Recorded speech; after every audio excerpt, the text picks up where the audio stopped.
So there is this colleague of mine, a really good performer, one of the top performers I would say. The biggest challenge is his emotions are all over the place. When he's happy, he's super happy, he's excited, he's congratulating people, he's finding new ideas. And then when things go bad, he's always trying to throw his towel out and complaining about how things are. And this happens like every day, every week. And after a time, people managing the person starts feeling really irritated and uncomfortable. And this can cause a downfall of such a leader. In my 15 years experience, I can tell you that this is a video that you must all listen till the end, because this is a career-breaking behavior of people that has either killed careers or even made careers. I would rate this even more than IQ, even more than being smart at work and being efficient and effective. It is emotional intelligence. Emotional quotient also it's called these days. It's a topic that is being recently talked about a lot. And I have seen that, I will take my own example. I don't think I'm the most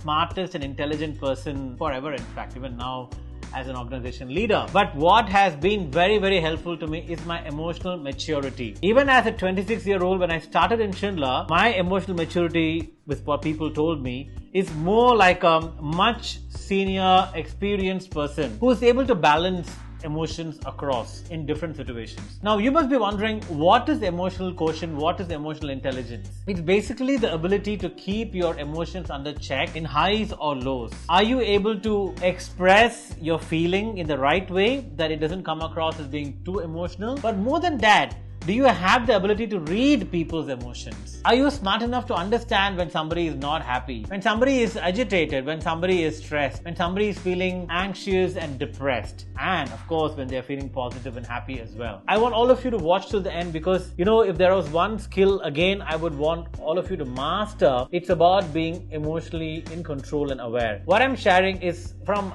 interviewing people, interacting with thousands and thousands of people in my 15-year career in various countries as well, not just in India. I want to share first of all very interesting statistics. More than 70% of top performing leaders have failed getting a promotion because of not being emotionally smart. And in many organizations, they have done a research, especially for example Pepsi. I read a research that they have seen that people who are emotionally smarter can give 20% better results than those who aren't smart. And in the scheme of things in today's environment, 20% is a big number. So that is the reason why I want to make this video as to how important it is for success in life. Now let me just share with all of you what are the few things you can do to really build your emotional intelligence. See, first of all is self-realization. Whenever you're communicating with someone, or even when you are talking, are you self-aware of how do you feel at that point of time? Like, there are different kinds of people. For example, if I want to tell you that you're not doing very well, I can say it in two different ways. First way is, hey, Ayush, this is a horrible way you've done this exam, man.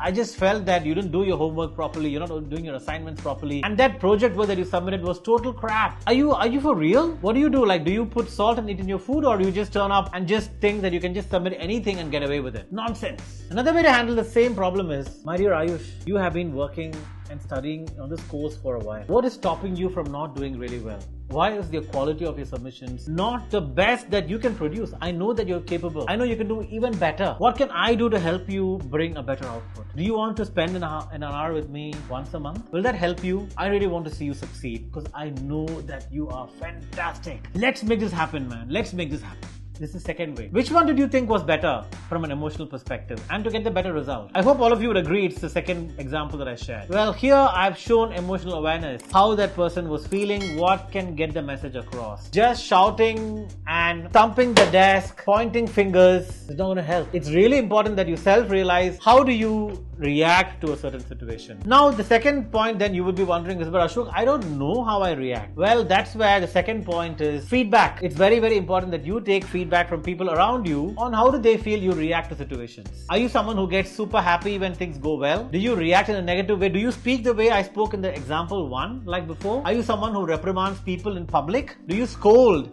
your employees your students or your friends, even as a young kid or a young student, if you are having a habit of throwing tantrums and scolding people in public, you already have an emotional intelligence problem. Start working on it right then. I can tell you this is the single biggest reason for my early success. Becoming a general manager at 28, my boss gave me the job because he knew that I could handle much more senior employees because of my emotional intelligence. So self-awareness is something that all of you should work on very, very, very carefully. The third thing you can all work on is, stress or emotion is caused by certain new situations. So what I call this third point is new situation awareness. Let's assume that you are an introverted person. When you go into a big gathering, you start stressing out. Now, if you know that you're going to go to a big gathering, start preparing your mind. Think of some standard questions you can ask when you enter and meet new people that you've never met before. I have made a video on communication for introverts. You can check it out. I can tag it in this video as well. So basically the point is,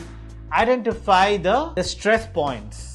Small thing that my wife told me was every time when she's crossing my kids' room and if she sees them sitting in front of an iPad or laptop and playing games, it makes her really anxious and angry and upset. So before she starts crossing the room, she prepares her mind. Hey, I'm going to cross this room. I may see my son or daughter playing on the laptop. I shouldn't react negatively. And I should just talk to them, have a stern conversation and not get aggressive or angry. By practice, she was able to do this. So new situation awareness is something you can always practice. Before you start anything, before you go anywhere, think about, is this my comfort zone or not? If not, how should I handle this situation? So guys, the last point is where the rubber hits the road with everything I said before. It's for you to really internalize whatever you heard from me and start putting it in real world practice. Now, the most important thing that I have used is being mindful. When we all speak, we 99.9% speak mindlessly. मतलब हम ऐसे ही बात करते हैं, हमको समझ में नहीं आ रहा कि हम क्या बोल रहे हैं. तो ये बहुत ही important है कि you understand before you speak what are you trying to speak from an emotional perspective. Now, how do you do this? Like I mentioned before,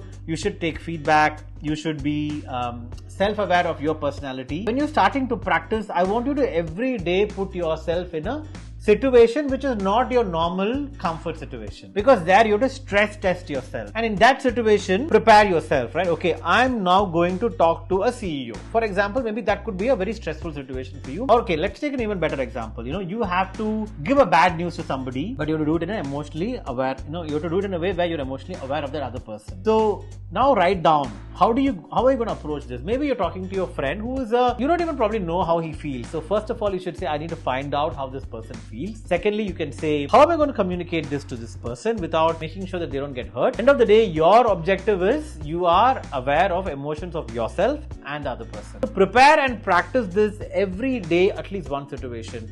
If you can't do every day, at least do it every 2 days once, or try it thrice a week. Slowly start building on it and take regular feedback to see if this is actually improving. You will see that if you nail this particular behavior, you're going to get a lot of success in your life. So my dear friends, I hope this was a useful video for you. Till I see you all next time, stay fit, stay positive, keep chasing obscene success. And if you like such content, don't forget to click on the subscribe button, notification button as well. Share it with your friends. Of course, I would love to hear your comments and feedback on how this video has been helpful for you and what are the topics you want me to speak about. Do click on the subscribe button and notification button to continue watching all the videos that I'm posting.